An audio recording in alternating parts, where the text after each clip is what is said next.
How y'all feeling tonight? This your boy, Go on, see Spaceship Oasis, the Incredible, back with another edition of In This Corner Pro Wrestling Raw review for what was this, August 12th, 2024. Sorry I'm late, first off. Shout out to everybody who watches. Shout out to all my wrestling fans. Shout out to everybody out there. Tonight was okay. I'm sorry I'm a little bit late though. I was cooking downstairs, frying chicken, trying to get my lunch together, and I thought I would be done before. Sorry about that. I thought I would be done before, but of course I wasn't. So I was like, well, I got to get the show in. I wanted to try to get the show in before 10:30. Not trying to be up all night. We just started school, so tomorrow's day 2. Today was different for me. As far as Raw, I woke up a little late. I did still get to see Rhea and the Judgment Day part, so we're gonna talk about that definitely. But I was, doing things while the show was on, and for a minute there, I was kind of like, "Dang, I'm gonna do a Raw recap," and I'm not really paying attention to the show. And I thought to myself, there's a reason why I'm not paying attention to the show. It wasn't as engaging as I wanted to be. It was very storyline driven, but it wasn't super interesting. It was kind of like they were still on this high from SummerSlam. They had to do what they had to do. But there were some times tonight that I just felt like it just wasn't as engrossing for me. I felt like it just wasn't something that I saw. Now, one thing I did notice is they had a lot of freaking segments tonight. It was not a lot of wrestling. What you had Priest and Carlito. You had the Creeds and Alpha Academy. You had Damage Control and the Pure Fusion Collective. They had to say something that did not sound lesbian. So I understand, because the way the world is, y'all would have tried to crucify. Y'all are so hateful and spiteful and mean and vindictive that I don't think that they would have been able to. I don't think they would have been able to have something that would have been close to that. Who else you had? You had Bronson Reed and The Miz, and then you had the 2 out of 3 falls match. Right? Like that was it. And what was that? 1, 2, 3, 4, maybe what? 1, 2, 3. Oh, you had the Odyssey Jones. 3, 4, 6 matches. 6 matches tonight. But it was in a 3-hour show. That's just not good enough, right? Hold on. But let's go ahead. Let's talk about it. We started with the Rhea interview. I was thinking earlier. I said it's crazy how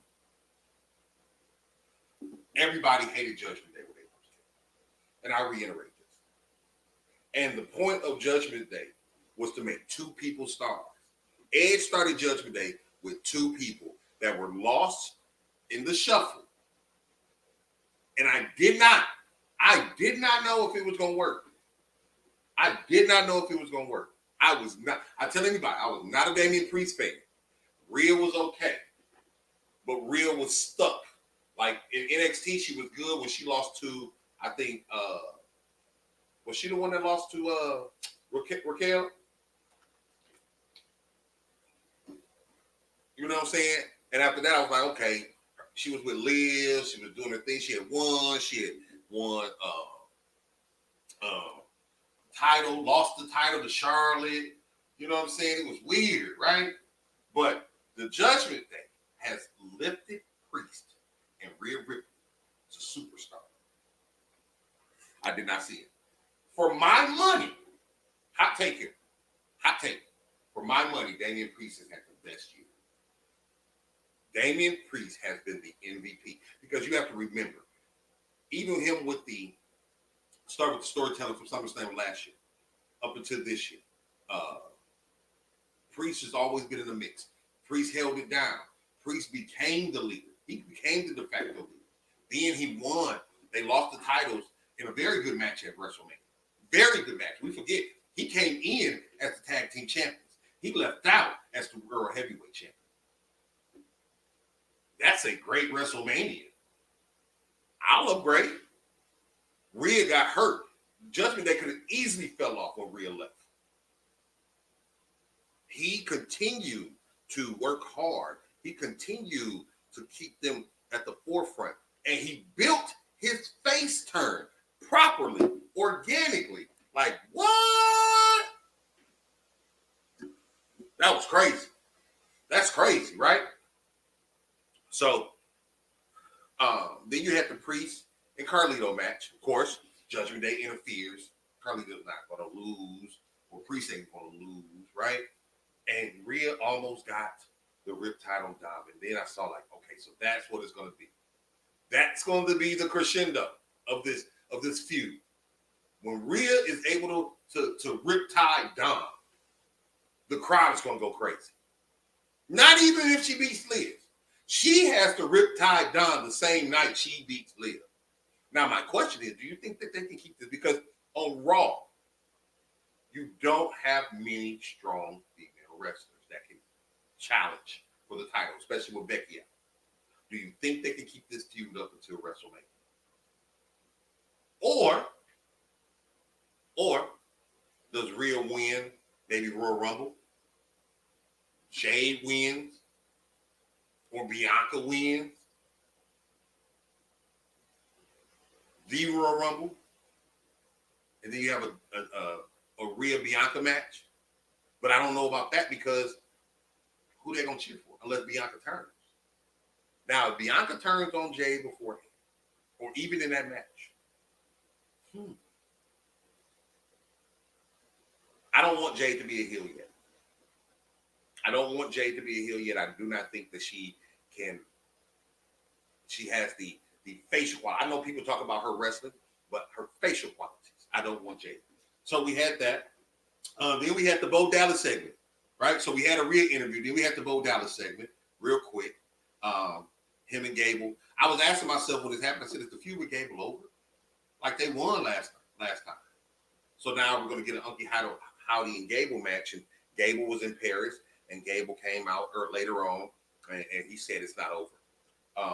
I saw Maxine and Ivy Now talking. I said, ooh, because everybody know Ivy Now will go with Diamond Mine. They're going to go with the Creeds.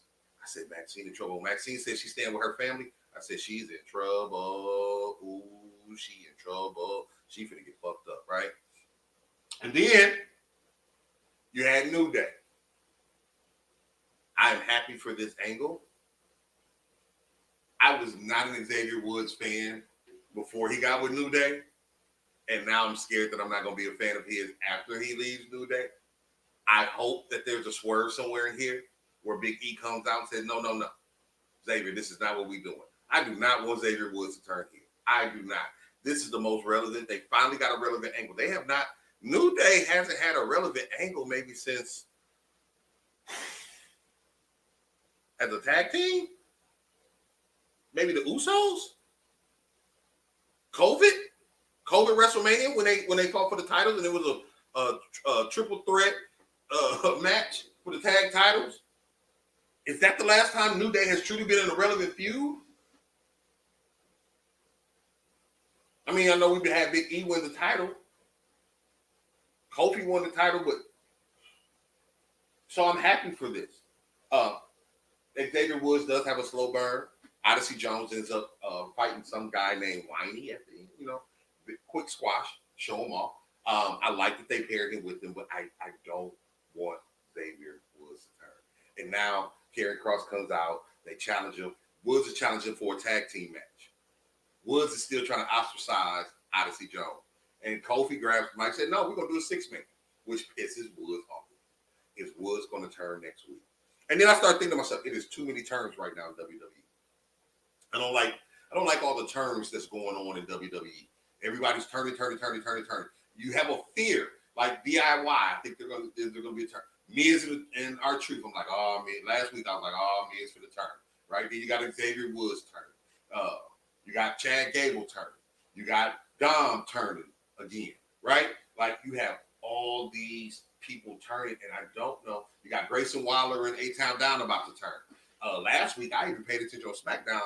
Angelo Dawkins was looking a little, you feel me? You got Peter Doom turning. It's too many turns in WWE. Everybody turn on each other. I don't like that. I don't like that. It's too much for me, right? So I hope that they start limiting those for me, for real. So then after that, we go to our third match, Alpha Academy and Creed. And I put here poor Maxine.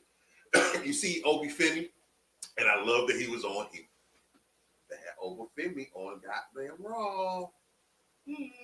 They showing him out. They showing him off, right? You had the Gable thing, and then it was a good match. It was a good match. I said the Creeds were able to they're able to show more as heels. Brutus still bothers me a little bit. I think he's not as fluid as Julius. He has some power moves, but I still see an uncertainty in him when he's wrestling. I don't see the confidence in him. And I think that now that they're getting this opportunity to shine, they can reconnect what they was having at NXT. I don't think they were ready. I think they were good. But do I necessarily think they was ready? No. But they were probably the best tag team down there. Right? But I like what I'm seeing. What are they going to do with Otis? Right? Otis and Akira, they're going to add somebody else to Alpha Academy. Is they going to let Otis get a singles run? What are they? I don't want Otis to be. I wasn't sure on Otis at first either. Right? When they was with Heavy Machinery. And now I'm seeing him, and the crowd wants to cheer for him. The crowd likes Otis. They had their chance with Otis when he won Money. Otis won Money in the Bank, ladies and gentlemen. Did we forget that? Did we forget that Otis won Money in the Bank? Right? So what are we going to do with Otis? This was a good, long match. Now, this is the thing. They had 6 matches. 3 of these matches were very long. Very good TV matches. I'm not taking away from the quality of the matches. What I was talking about earlier is I want more than 6 matches on a 3-hour show. I was able to cook and catch things, and it wasn't even like I just want to see the end of the segments. It wasn't really anything that really like profound me. There was nothing that was truly profound in these segments. I got my Knicks, but Akira, I hope he's okay. He fell through the ropes when he was trying to do a suicide dive to the outside, but he got back up. You saw Ivy jump Maxine. Duh. Let's get that faction over there. And the Creeds pick up the win. Duh. Of course they are. You don't have Alpha Academy looking strong right now. You have them looking like jobbers right now. And I don't know how to feel about that. Because Akira Tozawa is a great wrestler. Otis is a great wrestler. And Maxine is getting better. They need something or somebody in their life to pick them up. Okay? Then we had the Peter Doom interview. Pete Dunne. Butch. He said, Sheamus didn't help him. He helped Sheamus. Whatever, dude. It's okay. I like that they're highlighting, but it was just, to me, it was just another interview. Right? It was just another segment. Right? Okay, what we going to do? They're going to fight next week on Raw? Good. Let's see what happens. And I don't mind the feuds. I don't mind. It's just, I don't need all that on the whole show. Because then right after that, we had a Bronson Reed physics segment where they recapped him. And Bronson Reed is doing his thug fizzle right now, ain't he? Bronson Reed is doing his thug fizzle right now. They said the power of what he did was the equivalence or the force of 2 elephants, 10 wild boars, or 50 kangaroos.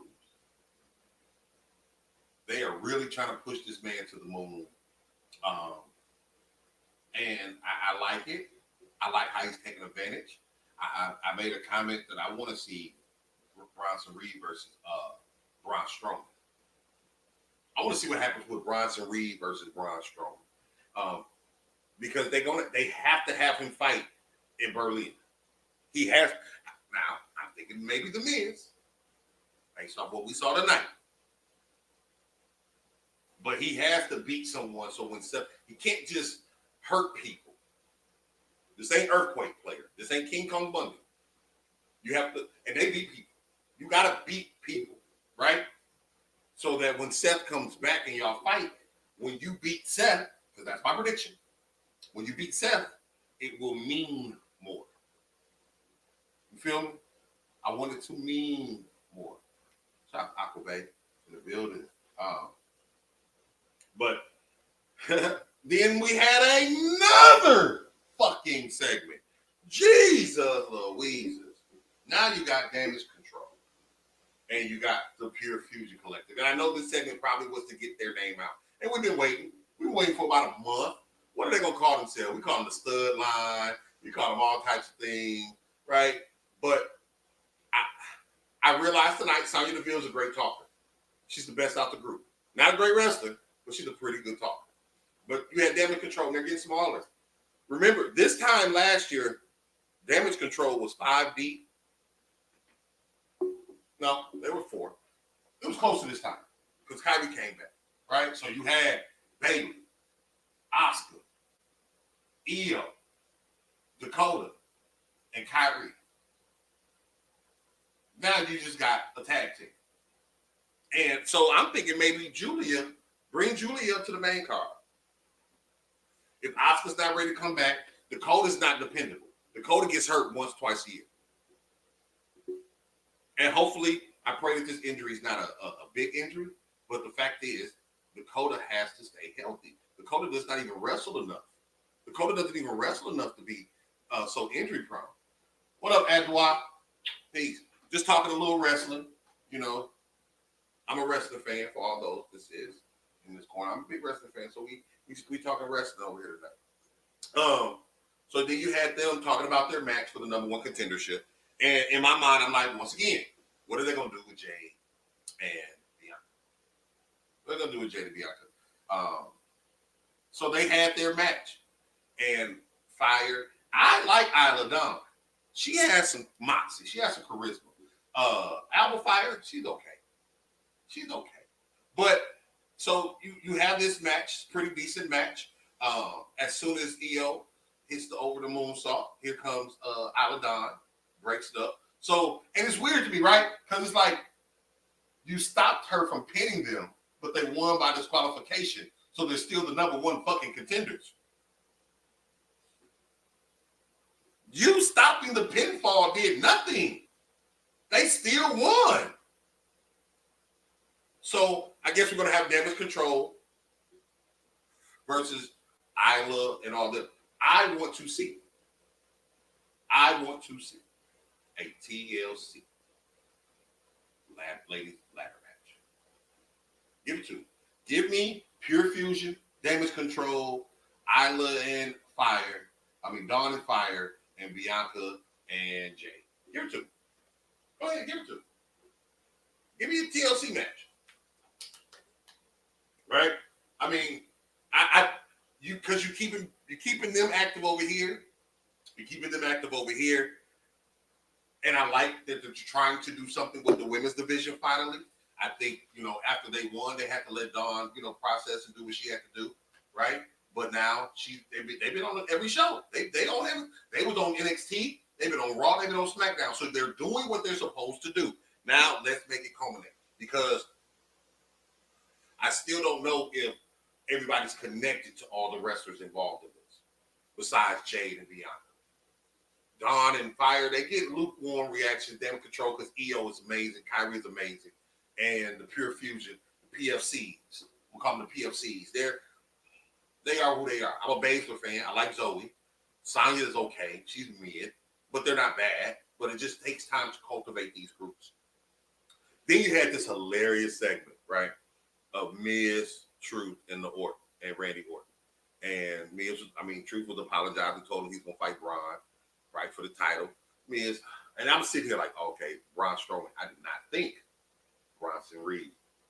Come to find out, Miz fight Bronson Reed. Randy comes in. Randy is having so much fun right now. He is so lax, and it's so. I love how they revere him in arenas. He's a legend, like he said, for like 20 years, right? Orton comes out, and one thing I do appreciate with WWE now, a lot of feuds are intertwined, and this is how it used to be in the Attitude Era. This is how it used to be before then. This is how you got a War Game started. This is how you got a Survivor Series started. Because you had a lot of feuds interacting, and they're like, okay, fuck it, us against you, us against y'all. So you had Orton come out talking, and here come Gunther. And Gunther, I think they're going to lean into his, I'm better than you, you're a disappointment, kind of feel a little Christian Cages. You know what I'm saying? Cages. You know what I'm saying? Like, he's talking down. He did it with Priest. Now he's doing it with Orton. And then here come McIntyre. McIntyre had a talk with Adam Pearce earlier in the show. He comes out. He's upset. He thinks he should get a rematch, or he should get a match with Gunther. And he thought that Punk wasn't there. Punk comes out, beats him up, whips him with a belt. Now we can have a strap match. Ooh. Punk is going to try to outdo Punk and MJF in the dog collar match. Punk is going to try to outdo what he did in AEW. And I'm looking for... I wonder when they did this, though, are they going to hold this off until Bad Blood? I would not do this at Bash at Berlin. I think doing this at Bad Blood in a strap match would be amazing. I think that could headline that pay-per-view. But doing it at Bash at Berlin, I'm not sure. I don't think Punk needs to wrestle that much, like back-to-back, because we do care about his health, and we are concerned about it. And Drew, they don't need to wrestle. They don't need to wrestle. They can get into it again. Pierce can send them home and say no. And then you can do a segment and say, outside of WWE, right? And that could be the lead into Bad Blood. But I like how they still intertwine. So even if Gunther beats Orton, which I predict he will, you still have McIntyre in the wings. McIntyre can beat Gunther. Now you got the title involved, or whatever, or not beat Gunther. Okay? Bronson Reed and Miz. I didn't see a lot of this match, so I don't even know if Bronson Reed won. I know that Bronson Reed fucked up Truth, though, at the end of the match. Baby, he fucked that boy up. And he gave him his tsunamis. And once again, I like what they're doing with Bronson Reed. I like that they're making him fearsome. I think this is what he needed. And so it was very good. All right, so then we go recap. I think they said the mixed tag match. I didn't see. I think I was outside or I was cooking. I think I was getting some stuff from school, so I missed a little bit of this segment. But I did see at the end where they said the mixed tag match for Bash at Berlin. So we got that match. We got KO and Rhodes. We got Gunther and Orton. That looks nice so far. Finally, we had the Sammy J segment. They're keeping them involved. We had a Judgment Day segment. And at this point, I was like, it's going to be 20 minutes for a 2 out of 3 falls match. I don't like that. If you're going to give me a 2 out of 3 falls match, give me a match.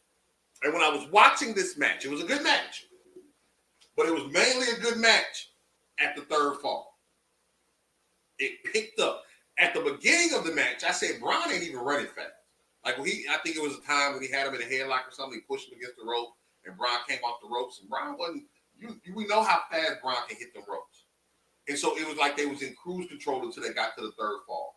And this made me think about Triple H and Austin in the 3 stages of hell match when they had the 2 out of 3 falls match.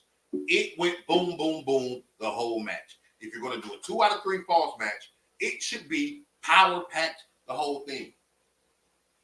It should be power-packed. It should be fun. It should be going the whole thing. Now, Sami Zayn won the first fall with the haluva kick. Does anybody know that haluva really means the hell of a kick? It's spelled the same way. We call it the haluva kick, but it's actually called a hell of a kick, right? So he won the first fall with the haluva kick. Brown won the second fall with 2 spears. And I said, okay. We had about 10 minutes. It took him to the third fall to really get going. The first 2 falls were so quick that the time went by quick. The third fall, they let it breathe a little bit, and I was like, okay. So I looked at my clock, and I was like, it's only 9:54. So y'all gave me 2 matches or 2 falls within 8 minutes, maybe. Then another 8 or 6 minutes. Yeah, about another 6 minutes for the third, and we still had time left. But they did a lot of good moves. Braun didn't necessarily hit the Frankensteiner. When Sammy went to the top rope, Sammy don't go to the top rope. Not against Braun Breaker. Not against Braun Breaker. But we knew Sammy wasn't going to win. I like how they made it think that Sammy was going to win. And there was a point where I was like, oh, they're going to do a rematch of Bash in Berlin. What's going to happen here? Is he really going to win? It was a great pickup. It was great. I like that they gave Sammy his first fall. I like how they gave Sammy his first fall. He didn't have to necessarily come from behind. The spear through the wall by Breaker over the side little barricade was nice. Sami Zayn goes to the top rope. He's doing a flying nothing. I have no clue what Sami Zayn was doing. But he runs into a spear. Nice spear. 1, 2, 3. Braun Breaker retains his title. I liked it. It was cool. It was a good match. It highlighted Braun. It allowed Braun to showcase. And Sammy is such a great dance partner. So Bash Berlin is taking note. Raw tonight, I give it about 2.5 shifts. I give it 2 shifts. It wasn't really good to me. It was okay, but it wasn't something it's not a Raw that I'm going to remember. Not like last week. This was a very big letdown from what we saw last week on Raw. Like I say, it was very storyline driven, get things together, but it had way too many segments for me. It was way too slow for me. It didn't give me anything to really hold on to. Like the matches was long, the matches were decent, but the matches were not just phenomenal. No AJ Styles. Okay. But I'm gonna go downstairs, eat me some chicken so I can go to bed. And that's what we do around here. This is your boy, Spaceship Always the Incredible in this corner. This is the Raw recap. I love y'all. Y'all make sure y'all check us out this Thursday with Thursday Night House Party with OTC. The Road will be our special guest. And of course, each and every Sunday, we got the Super Duper Sunday Music Review Show. Myself, DJ Lady J Rock, and all that, man. We love y'all. I appreciate y'all. I'm out to stay, man. Peace.